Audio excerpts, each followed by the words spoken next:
Good morning, everybody. It's been a very long, busy, and I think successful summer for Reform UK. We didn't go to the south of France this year. We launched our 6-week crime campaign. And I was very, very pleased that we got some senior figures from the world of policing, the prison service, to come and join the party, to set up a task force so we can get legislation planned and ready in time. What was also interesting was there were many in Westminster, in politics and the media, who thought, well, crime's not really a problem because some surveys say that crime is falling. Well, that's certainly not how most people in the country feel. And certainly our advocacy of zero tolerance, particularly for areas like shoplifting, really caught the mood of the country.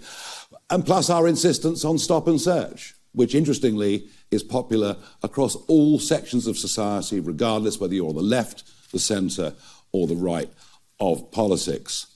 Sadly, at the same time, free speech has been genuinely under attack, and I think the final implementation of what was well-intentioned legislation, frankly, is quite chilling. And that allows the public now to believe that we're living in a world of two-tier policing and sentencing. And indeed, if you just look at it, if you're a childminder who says something deeply intolerant and wrong, but only once, ever, it's a long prison sentence. And even if you're a foreign national arriving at Heathrow Airport, well, if you've said something the authorities don't like, you may well be arrested by 5 armed officers. And if you don't think it's two-tier, well, have a think about this. On Friday, there were some very explicit threats posted on TikTok for me to be killed. Pretty sick in the light of what happened to Charlie Kirk, but quite explicit. Been told this morning by the Metropolitan Police that those posts don't meet the threshold for further action. So I think we are, without doubt, living in a two-tier country. It is extraordinary. The rest of the summer was dominated for us by the weekly by-elections that happen every Thursday, and those that study these things will see we're winning more and more seats and doing particularly well against the Labour Party in some parts of the country where they've been strong ever since the end of the First World War.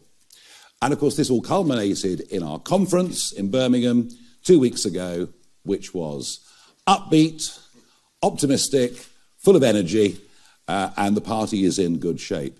But I did say, there were 2 things I said in particular at the conference. The first was that I thought this government and the British economy were in far deeper trouble than most people realised, and that I did not believe the government would last a full 4 years, thinking myself that a general election by 2027 was entirely possible.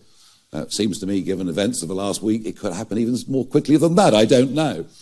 But I also admitted that our big weakness, and the question that we struggle to answer, is how can a team of people who've never been in government think about going into government? How can a team of people who, if we get elected on a genuinely radical agenda for change, how are we going to deal with some of the barriers that we might face? They might come from elements of the civil service. They might come from the House of Lords. They might come from teaching unions. How is a team of inexperienced people going to be prepared to go into government? Well, some of you may think even talking about winning the next election, about government, is pie in the sky. But frankly, having led the opinion polls for over 100 opinion polls, the only responsible thing that we can do is to prepare. And that's why I announced at conference we'd be setting up a department preparing for government. And that is the responsible thing that we're going to do. And that process starts today when we take on somebody who will head up that department, find talent, find people with experience in the civil service, in government, and help us get ready for what will be a monumental task. Radical change in a country like this is not easy, but it's necessary, because if it's not done, many of us believe this country will be well and truly sunk. So the man that has been given the job, this enormous responsibility, is a Member of Parliament for East Wiltshire. His name is Danny Kruger, and he joins me, I hope he does, on the stage now.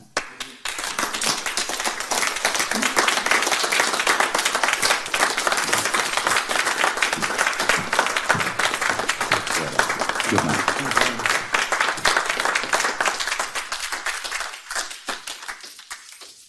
Thank you very much indeed, Nigel. Good to see you all. I have been variously a member, an activist, an employee of the Conservative Party for over 20 years. And I have many friends in the party, many good and decent people, which is why it is so personally painful for me to be doing what I'm doing today. There have been moments when I've been very proud to belong to the Tory party. In 2010, I was inspired by the big society, by schools reform and welfare reform. I was thrilled by Brexit and by what Boris Johnson pulled off in 2019. But those were exceptions to the rule. The rule of our time in office was failure. Bigger government, social decline, low wages, high taxes, and less of what ordinary people actually wanted. And now our country is entering the most profound set of crises in my lifetime, under a government even worse, far worse, than the one it replaced.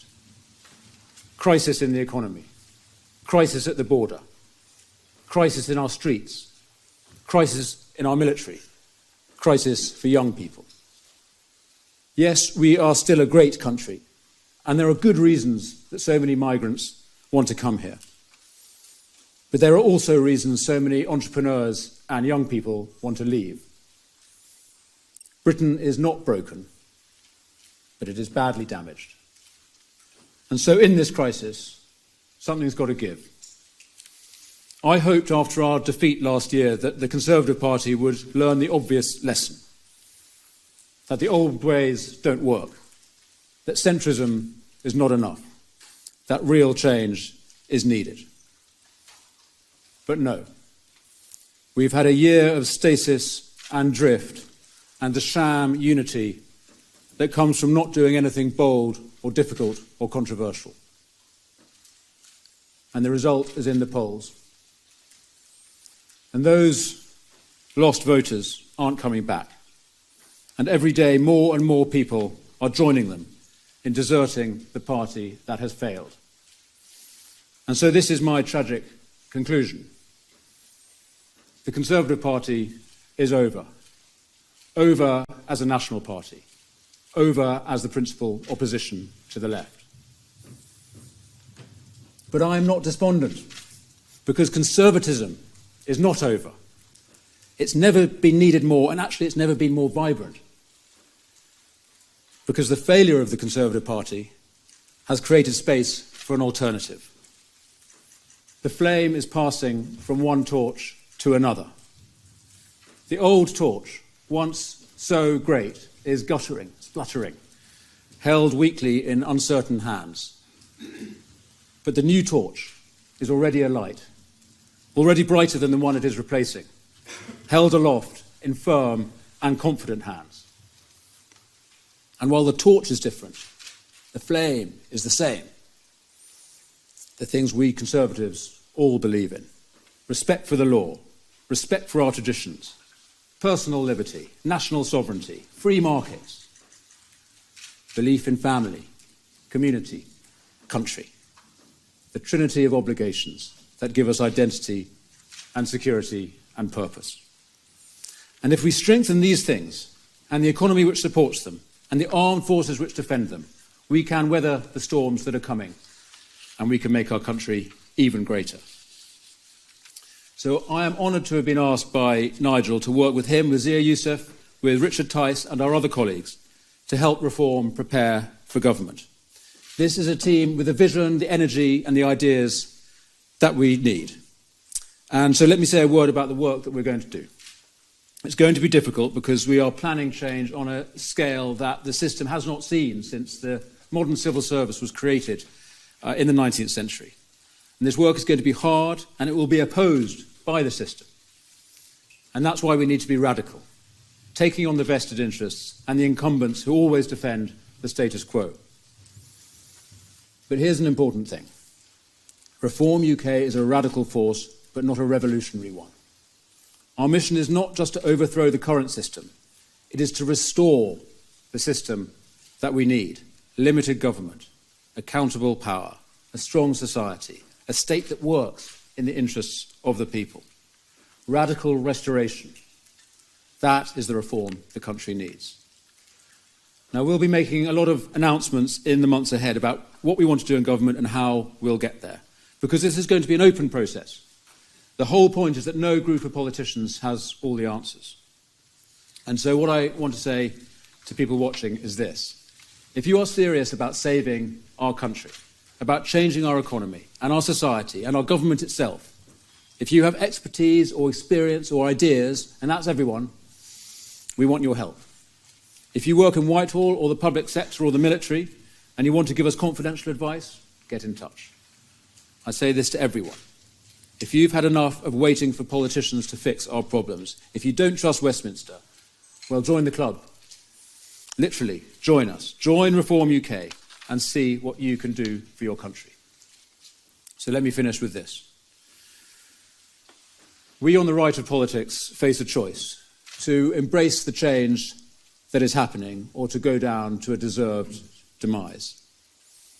To follow the flame of conservatism as it passes to a new torch, or to stand still and get darker and colder and more pointless. To be conservative is not to worship the ashes of defunct institutions.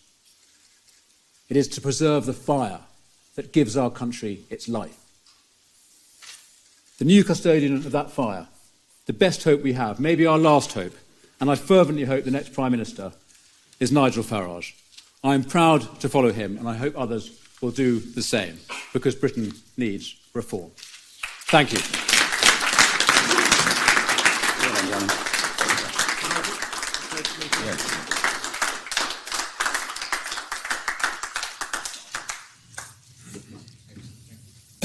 Okay, thank you very much indeed, Danny. We have a list of questions, as is our tradition, and we're going to begin with Chris Mason from the BBC. Thank you both. Chris Mason from BBC News. Nigel Farage, are you really in an insurgency? Oh, start again now, I'm in possession of a microphone.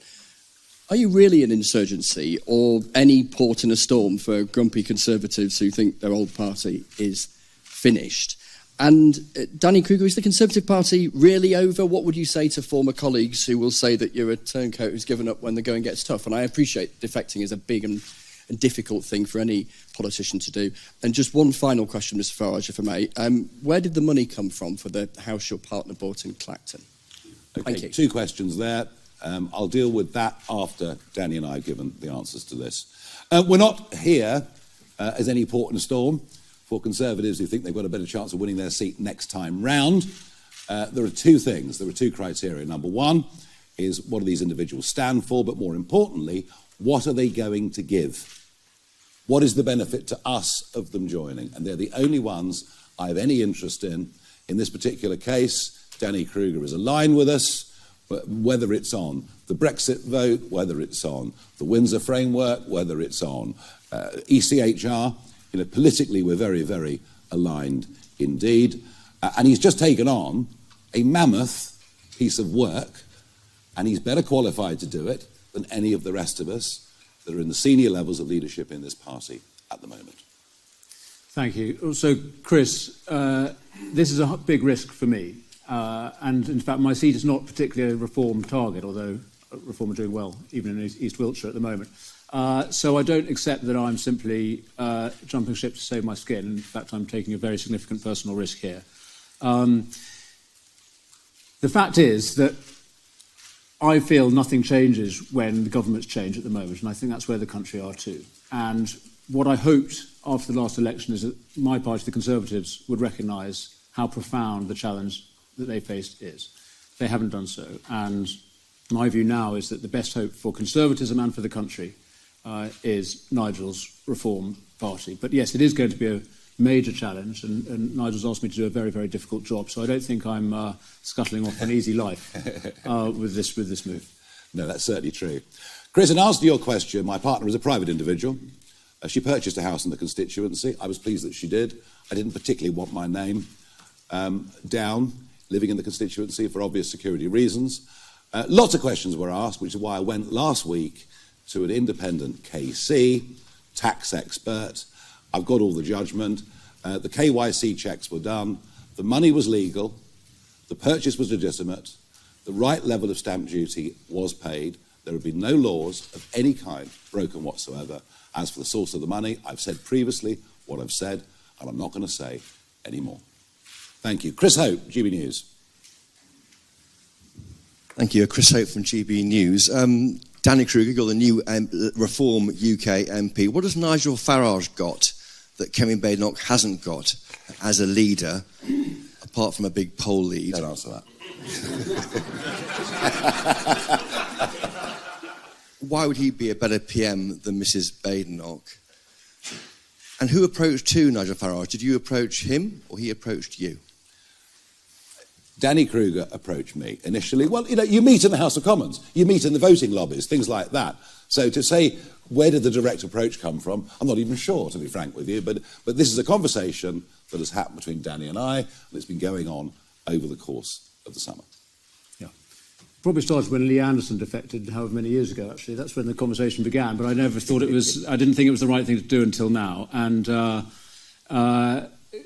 Chris, I think I don't want to make a comparison between Nigel and Kemi. I have great personal regard for her, actually. I think she's done a very, very difficult job with courage and resilience, and I like her personally.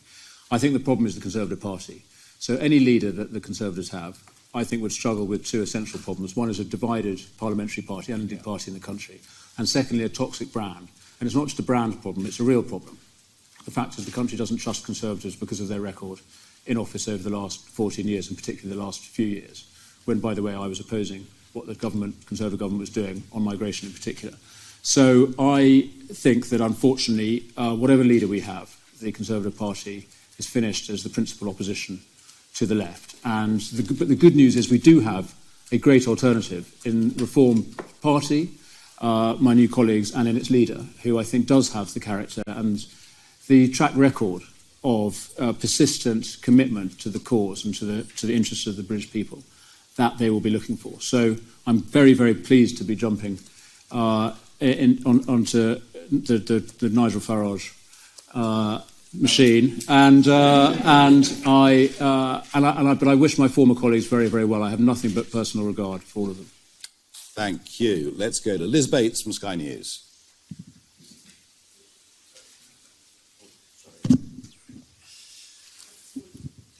Thanks. I was going to say, it sounds like you think the Conservative Party is dead and finished for good, and is that true? But I think we know that already. In terms of your other colleagues, you still have high regard for a lot of them. Do you expect any more of them to come over? Are there more conversations going on? And Mr Farage, if I could get your response to the scenes that we saw over the weekend, the marches, the presence of Tommy Robinson, and in particular the comments of Elon Musk, fight or die. What do you make of all of that? So on the first question, I don't think the Conservative Party is dead. I just think it's over as the principal opposition and the principal vehicle of conservatism, the sort of conservatism that I believe in. And I think in reality, it is very unlikely that they're going to recover significantly or soon. And my personal view is ever. So I'm not predicting that there will never be Conservative Party or Conservative MPs. I would hope that colleagues who share my view about the crisis that the country is in and the opportunity that reform offers to save our country at the next election will follow me. In terms of what conversations are underway, I have absolutely no idea, and that's best left to the leader. Nigel, are there other conversations underway? Thank you. It's very kind of you. But of course, we keep everything under wraps. I mean, when we have negotiations with people, nothing leaks. None of you had a clue that Danny would be joining us today, and that's how we operate, and that's very much how I operate. A quick thought on the Conservative Party. Whether it is the parrot in the Monty Python sketch, I don't know. What I do know is this Conservative Party has zero chance of winning the next general election. Literally zero chance, but Reform genuinely does, and we've led, as I said earlier, for over 100 opinion polls. As for Saturday, I think the vast majority of people that turned up were good, ordinary, decent people who are very, very concerned about what's happening in this country. I've noticed that the wave of flags that started about 3 weeks ago, going up around the country, far from subsiding, from what I could see this weekend, it's accelerating massively. And it is a collective, 2 fingers up to a British establishment that they feel utterly betrayed by in every single way. So I fully understand why people would go and march. The comments of Elon Musk you asked me about. Well, Elon and I have a relationship. Wouldn't say a very good one. He's generally rather rude about me, even though I do admire him in many ways. It would be nice to get some clarification of what fight meant in that context. And I'll link it back to something that Danny said earlier. We are radical, but we're not revolutionaries. If the fight that Musk was talking about was about standing up for our rights of free speech, if it was about fighting in elections to overcome the established parties, then that absolutely is the fight that we're in. And the reason you asked the question, I think the context of the way the word was used left a degree of ambiguity. Thank you. Carl Dinnan, ITV News. Thanks very much. Danny has just described reform as being the new home of conservatism. How then are you going to continue to persuade former Labour voters to vote for you, if that is the case?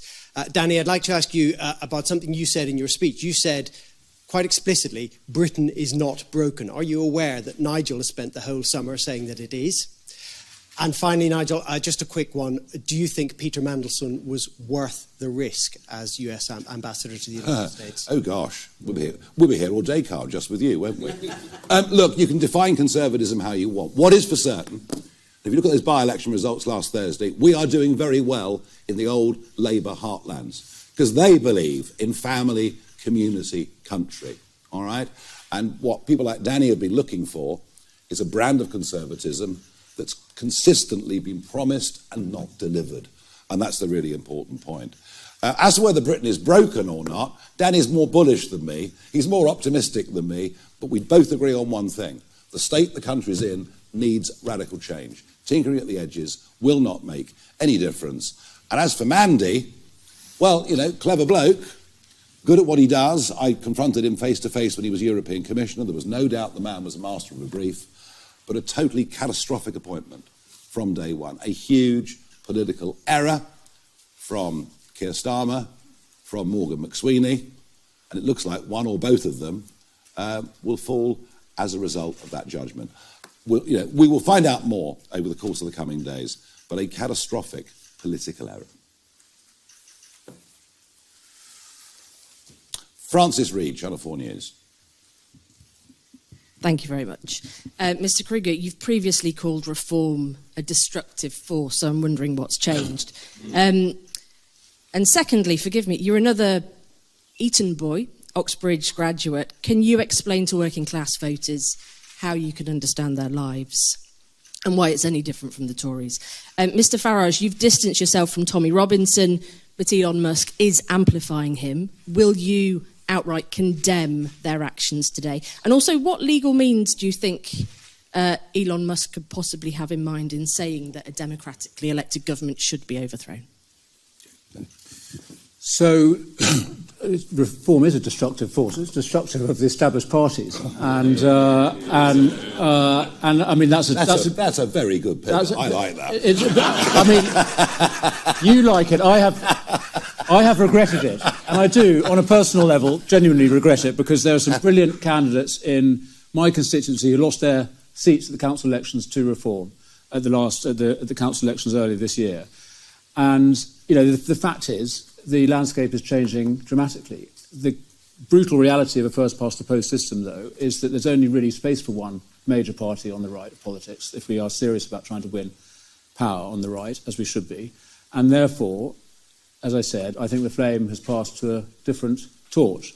So what I don't believe, though, is reform is destructive of our country. In fact, quite the reverse. As we've heard, we want to restore the foundations of our country, address the parts of our communities that genuinely are broken, restore families, communities, and our country itself. So it's a creative as well as a destructive force, and I'm very proud to be working with it. On your cheap shot about my education, fair enough. None of us can claim to have personal experience of every experience that people in the country have. I recognise that. Nevertheless, I would say, partly as a constituency MP, but actually more in the work that I've done outside politics. For 10 years, I ran a charity which I still chair, working in prisons and with ex-prisoners. We work with many families at risk.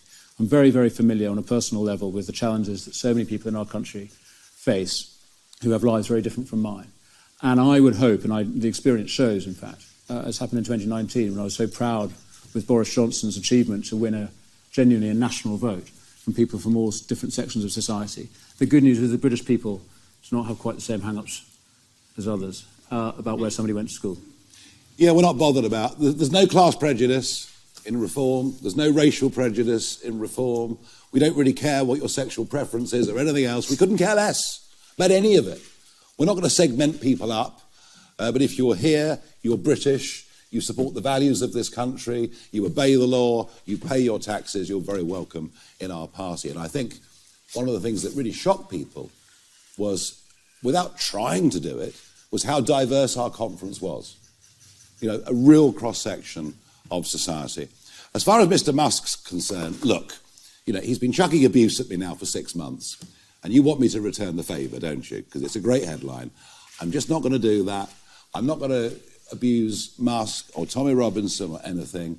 We're going to get on with building what we're trying to build. Thank you very much indeed. Noah Hoffman from The Sun. It's a lot of questions. Thank you. This is one to you both. Danny was political secretary to Boris Johnson, someone you, Nigel, blame for waves of mass migration. I was just wondering how you both square that circle, please. Well, I think when the mass migration occurred, Boris was Prime Minister. Danny knows him incredibly well. But I think one of the reasons Danny is here, he's been disappointed by what's been promised at elections and not delivered. I don't hold Danny personally responsible for that mass wave of migration. And quite the opposite. Just look at his voting record. Thank you. So I was political secretary to Boris in 2019, in those months before the 2019 election, which was when I became an MP. So I was there through the Brexit battles when we were in a minority government and had to try and get Brexit through very, very difficult circumstances. And I remain enormously proud of Boris Johnson for his achievement then. I think he was absolutely the man for the moment. And with help from Nigel and others, he won a great victory at that election, and all credit to him. I was very disappointed with what followed. Firstly, with the failure to properly grit the system of Whitehall itself, which Brexit was only a prelude to. We needed to restore the government to the people. That was what people voted for in 2019, and I think we failed to do that, particularly during COVID. And then secondly, most obviously, with the wave of immigration that the government oversaw. And while, as a Conservative MP, in a sense, I bear some responsibility for that, in practice I was arguing strongly against the degree of both legal and illegal migration that the government was presiding over. And I'm on record for having opposed measures that the government was introducing, particularly around the small boats crossings, and I rebelled on the Rwanda deal because I didn't feel it extricated the British government from the snare of the human rights framework that would have prevented Rwanda from working as well as it could have done. It didn't work at all, of course, because Labour scrapped it. But so I think I was on the right side of those arguments in the last Parliament. OK, Martin Beckford, Daily Mail. Thank you. Good morning. Could I ask, Danny, one of the things you've been best known for over the past year is opposing the assisted suicide bill. Will your preparations for reform government include repealing that law, is law by then? And Nigel, would you support him in that? Thank you. So my quick answer to that is we'll wait and see. The manifesto is still to be written. Zia Youssef is leading on policy development. It's a free vote in the House of Commons, questions around assisted dying. And I think that's probably the right framework for it. Nevertheless, and I defer to Nigel here, I think it is appropriate for the parties to take the way laws are framed seriously. And I have very significant concerns with the way the assisted dying law has been framed, actually with the support of the Labour government.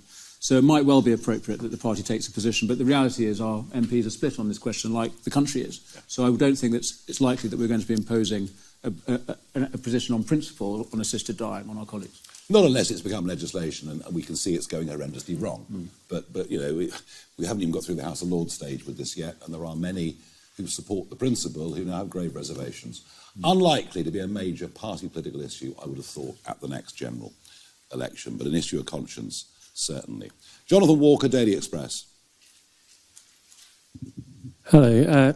Danny, what sort of problems do you expect Reform to face if they do form a government? Do you think the civil service are ready for a Reform government? Will they work with Nigel and his team?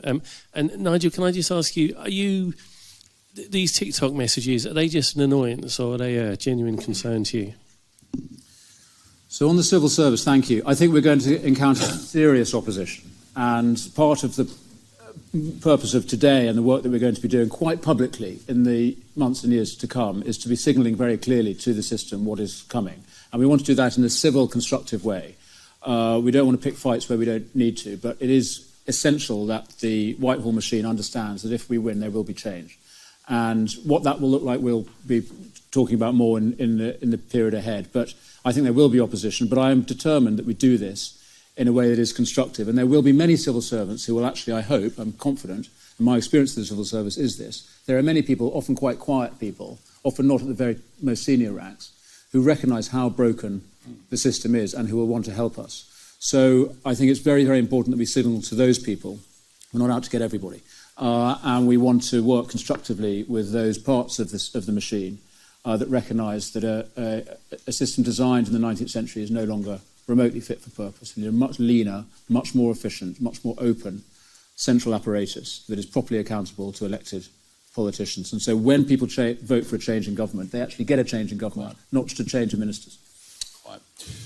Look, I knew Charlie Kirk for virtually 10 years, knew him pretty well, campaigned around America with him, spoke at Turning Point conferences. You know, I knew the guy very, very well, and obviously deeply upset by what happened. Some of the reaction to it was vile. Vile. But if you believe in free speech, you have to allow people to say distasteful things.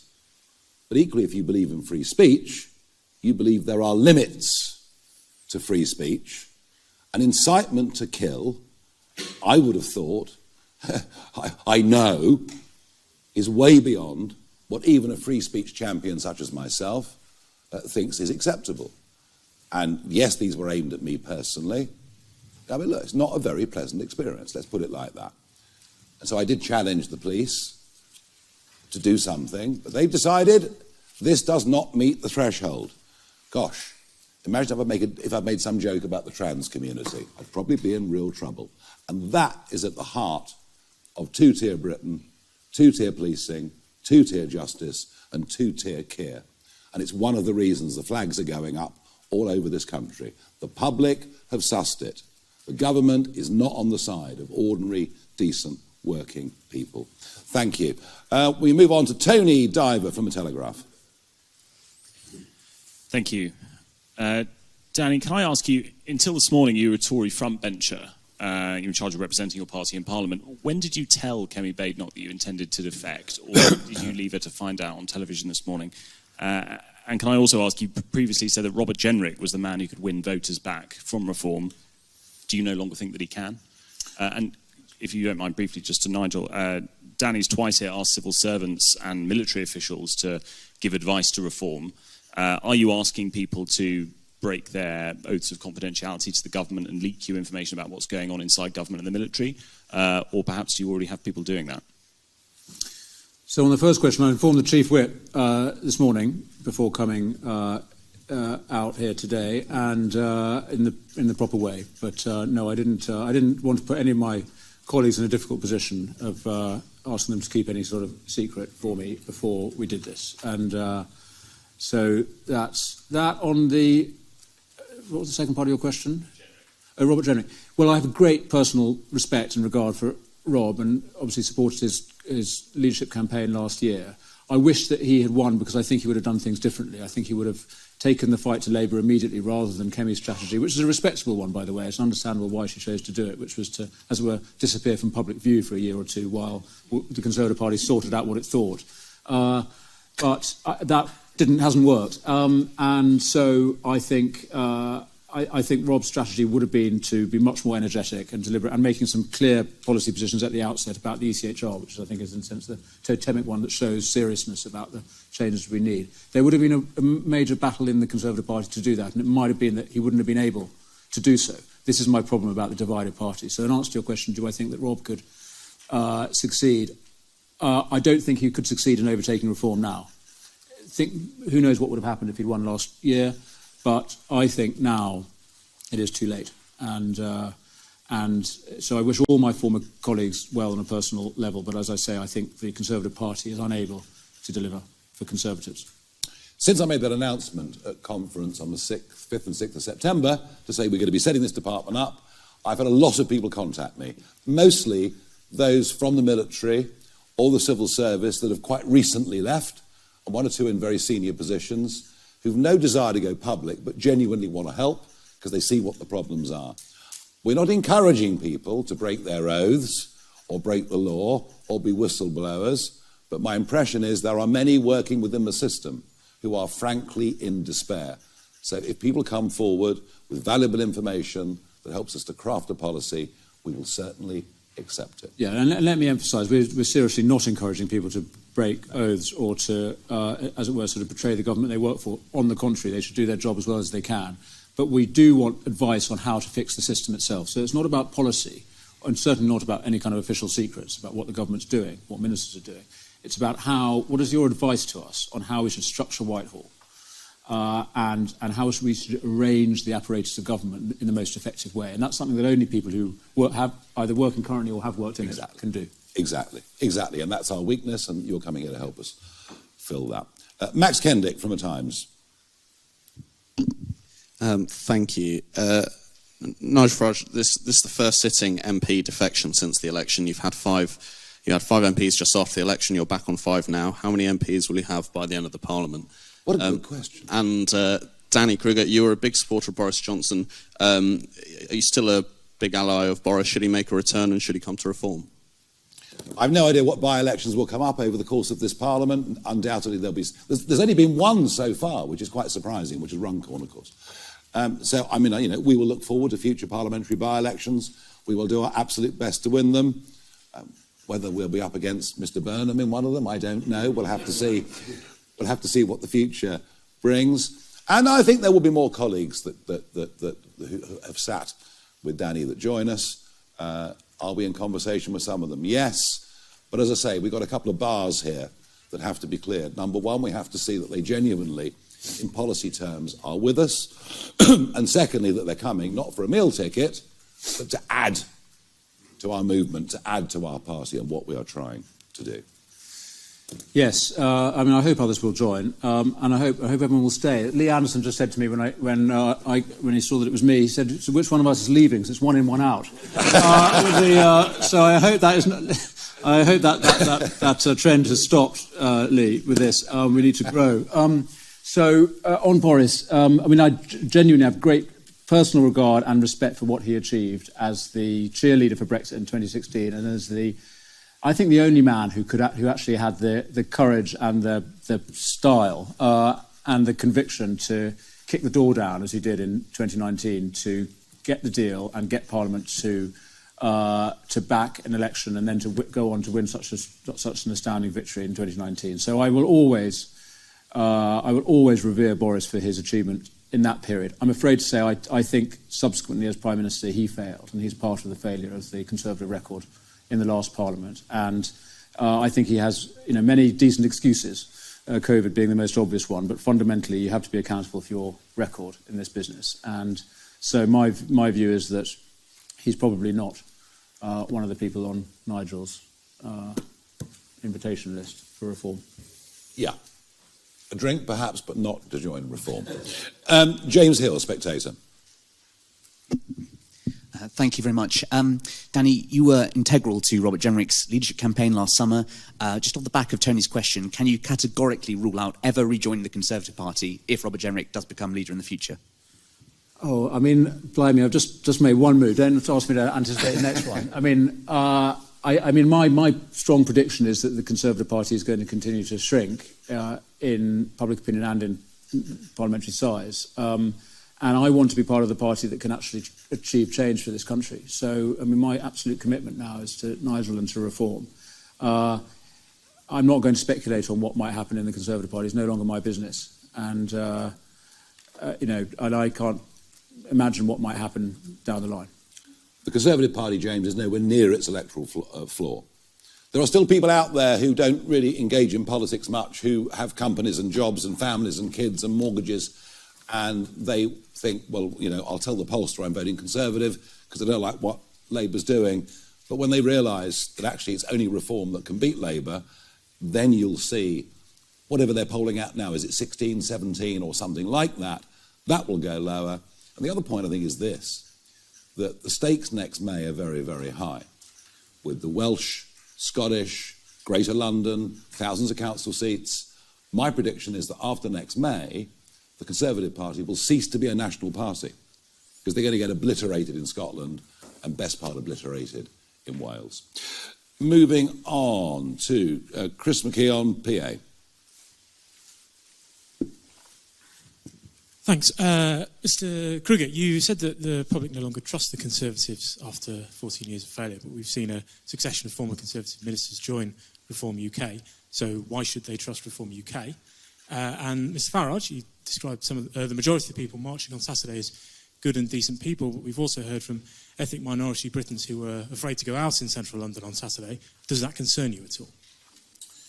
On the question of trust in reform, I mean, I think it's a very legitimate challenge to Nigel and his colleagues about why people should trust them. And their job is to demonstrate that they can be trusted. I mean, on a personal level, you know, they've never been in government before, so they haven't got a track record to defend. Nigel himself has a tremendous track record of consistent commitment to the causes that he has stood for. He doesn't get shaken. And I think people can trust him as a person because they know who he is and they know what he stands for. And despite everything that gets thrown at him, and sometimes he hasn't been doing so well in the polls, he still remains the same. And I think that is what the public fundamentally look to. And what myself and former colleagues have done in joining him is they're coming to join the Reform Party. And what we are doing today is announcing a process of getting serious as a government in waiting. We're not being arrogant, certainly not hubristic about the expectation of winning. We're ahead in the polls. Doesn't mean that's going to stay that way. We're not predicting victory, but we are anticipating victory, and we are doing the responsible thing, as Nigel said earlier, of ensuring that if we are fortunate enough to win the support of the public, we will be ready with a plan. And I think that is going to be the crucial thing that convinces the public that when they change ministers, they're actually going to get a change of government. So it won't be a series of sound bites in a manifesto. It'll be a properly worked out plan with a serious legislative programme and a programme of change in the system itself. And I hope that that will convince serious-minded voters, including just in the mainstream, in the centre of politics, who want to get shot of this failing Labour government, that you can rely on reform. I didn't come out of semi-retirement last year for fun. I didn't come out of semi-retirement for a career. I came out of it because I genuinely believe that unless we get radical change, that we are headed for a very, very bleak future. And I think the sheer number of 30-somethings that are now leaving this country because they want to get on, they want to build a business, they want to make money, and they're fleeing, is just one little illustration of how much trouble we're in. So we're doing this not because we want to be hold high offices of state. We're doing this because we believe we're the only people that can bring the change that is needed. As for the march again on Saturday, look, if some people were offended by it or felt worried by it, then that is a great shame. Tell you what's even worse, the fact that over 50% of women don't feel safe walking the streets of London. Can you believe that in our capital city? Can you believe it? And by the way, that's not just at night time. It includes during daytime too. Righty-ho, Eleanor Wheatley from Guido Fawkes. We're rattling through here. Nigel, what is your view on the Royal College of Defence Studies banning Israeli military personnel? The Royal College of Defence Studies banning Israeli military personnel? Well, I don't think we should be doing that. And I think, you know, we've always been a great ally of Israel. It doesn't mean we support every single thing they do, far from it. But I just see... it seems to me that criticism of Israel, criticism of the Israeli army, criticism of I suppose, Zionism, and quite where that merges with outright anti-Semitism is perhaps a bigger intellectual debate than we can have right here, right now. But it does seem to me that all the pressure is heading in that direction. There's almost a competition between the Greens, the Liberal Democrats, Labour, whatever Jeremy's going to call his outfit, almost a competition for who can be the most beastly. And, you know, it's interesting.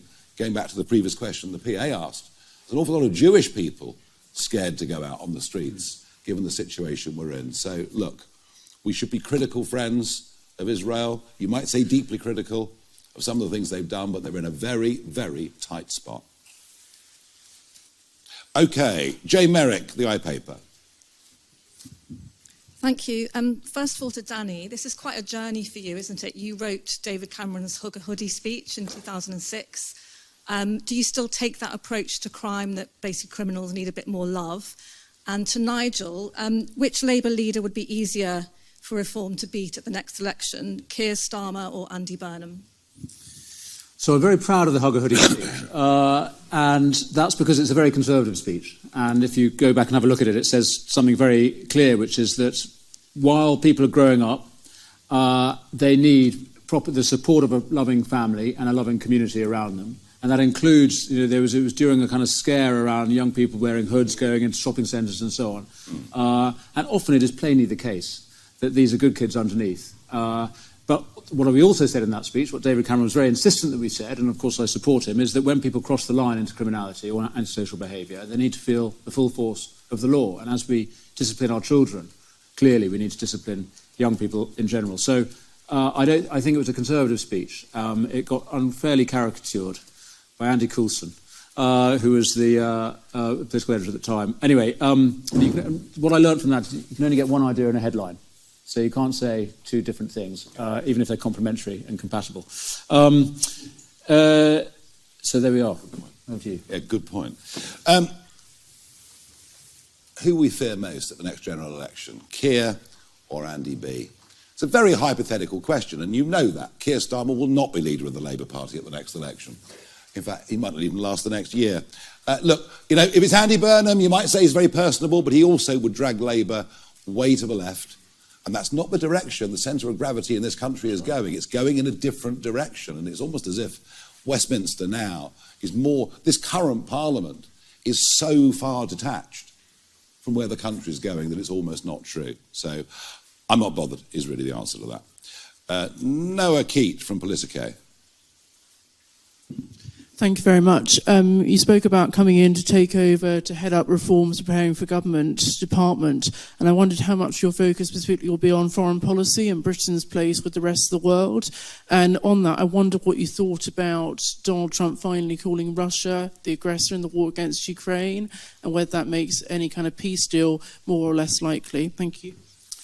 Well, to answer your question, not really, except insofar as the international entanglements that we are in are a block to the execution of the government's agenda. So I am very concerned how governments of both stripes in our country feel so constrained by what Foreign Office lawyers tell them they're allowed to do. So I think we need to free ministers to pursue foreign policy as an independent sovereign country should. And in terms of what President Trump has said about Russia, I mean, I feel that it's a recognition of the reality that he's made there. I think he is attempting, as he should, as the leader of the West, to broker a peace in Ukraine, and he is right to recognise that the fundamental aggressor in that conflict is Putin, but we're only going to get peace if Putin agrees to it. So I think he's treading a very difficult line, but I'm glad to see that he's recognised what is obviously the case, which is that Russia is responsible for this war. Well, Trump, of course, is not a neocon, not a president that wants to launch endless wars that Britain tends to get dragged into. And he wants to promote peace, which is good. I think he genuinely believed that he could get Putin to the table to have a rational conversation. I think it's become increasingly clear that that is just not the case. Hence the very, very high tariffs on India, etc. So, no, I think, pretty much, as Danny says, Trump's just facing reality. He was the aggressor to begin with. He continues to be the aggressor. It's perfectly clear. He just doesn't want peace. Right, three more. Anna Gross, Financial Times. Danny, for you first. Are you going to trigger a by-election in your seat? Is it not fair to offer your constituents the choice of whether they want a Reform MP representing them in Parliament?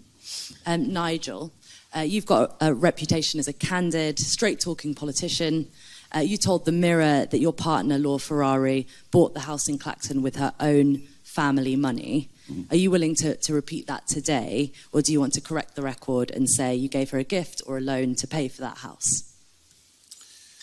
So on the by-election, let me let Nigel answer the question, because it's in a sense a party policy one about whether by-elections will be triggered if MPs join Reform. But on a personal level, let me emphasise I intend to continue to do my job as an MP in exactly the way that I've done since I was elected last year. I'm going to oppose this terrible Labour government. I'm going to speak up for Conservative principles, and I'm going to represent my constituents as a good local MP should. So the job hasn't changed, I haven't changed, and I will continue to do it in exactly the same way.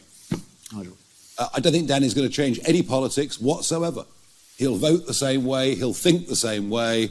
He just happens to see that we are the vehicle through which he can achieve the things that he wants to see for the country, not the current failing Conservative Party. I think, to be honest with you, if he joined from the Labour Party, if he'd been elected on a Labour manifesto and come, then I think perhaps in that situation the voters in the constituency would say, well, hang on, surely we've got the right to have a say on this. Generally, the public don't like by-elections. Generally, the public don't like being asked to vote if they think it's unnecessary. And just as we've had defections in Wales, we've had defections in Scotland, and here, no, there's no need for by-elections. Other parties don't do them either. Be slightly careful what you say. There's no loan being made of any kind, because that really would raise very serious questions. I've answered the question earlier on to Chris Mason. I spent the money to get an independent King's Counsel tax advisor last week to say everything that has been done is legal. Well, I'm not going to say any more. And I would advise people not to say in print or anywhere else that I have done something to break the law when it comes to stamp duty. I would advise that quite strongly. Penultimate question, Archie Mitchell, Independent. Hello. Mr. Kruger, in the past you've said that marriages between men and women are the only possible basis for a safe and successful society. Is that something you stand by, Nigel? Is that something that you welcome in Reform? I think one thing for certain is children who have two stable parents have a better chance in life, and the most stable relation, well, maybe not my example, but the most stable relationships, the ones that last the longest, tend to be between men and women. I'm not absolutist about this in any way at all. I do just happen to think there's an awful lot of kids in the country not getting the kind of start at home or at school that they deserve. Last question, Aletha Adu from The Guardian. Mr. Kruger, last month I asked Mr. Farage about the costs of his mass deportation plans, because what he was floating as something that could amount to around £10 billion, near identical plans had also been floated as costing us about £47.5 billion. Do you take back your remarks that Reform will spend money like drunken sailors? And now that you're in this position, do you think that you'll be able to stop Reform and your colleagues from making jokes and simply saying, we can get these plans done because Zaya Youssef is good at maths? And Mr. Farage, what is your direct message to police officers, 26 of those who were left injured at this weekend's rallies? You are levelling some heavy accusations at them, those who are trying to do their jobs, that they are conducting two-tier policing, but how is this helpful to them? Yeah, 26 police officers being injured is horrendous. And people will say it's not as bad as Notting Hill, it's not as bad as other demonstrations, but it is horrible, it is bad. I feared something like that would happen. There is no defence of the use of violence that some people used on Saturday, but I do repeat, not defending any of it, but I do repeat, the vast majority of those who caught the train to London for the day were good, ordinary, decent people. Just on the point about Reform spending plans, firstly, I do have great confidence in Zia Youssef's ability to put together a comprehensive and workable plan, and part of what we intend to do over the coming months is to involve the public and experts as much as possible in the development both of policy and of implementation. So I have absolute confidence that we currently have and will have fully costed, highly workable plans. On the point about spending, my objection to Reform's position a few months ago was on their welfare policy, when, as Shadow Welfare Minister for the Conservatives, I was encouraging restrictions in DWP spending. What I'm glad to say is that at Reform's party conference a couple of weeks ago, Nigel, from the main stage, committed the party to welfare reform. It is completely unsustainable that we are spending so many tens of billions of pounds more every year on benefits. So in order to support low-income families, in order to ensure that people get opportunities to work, and to ensure that families are supported, we do need to reform the benefit system. I'm very glad that that's the position that Nigel is in. We will do a press conference next week at which we will show you how we propose to save huge amounts of money. And that'll be next week, probably Monday, but we'll see. That concludes the press conference. Thank you very much, everybody. Danny, welcome on board. Well done. Great.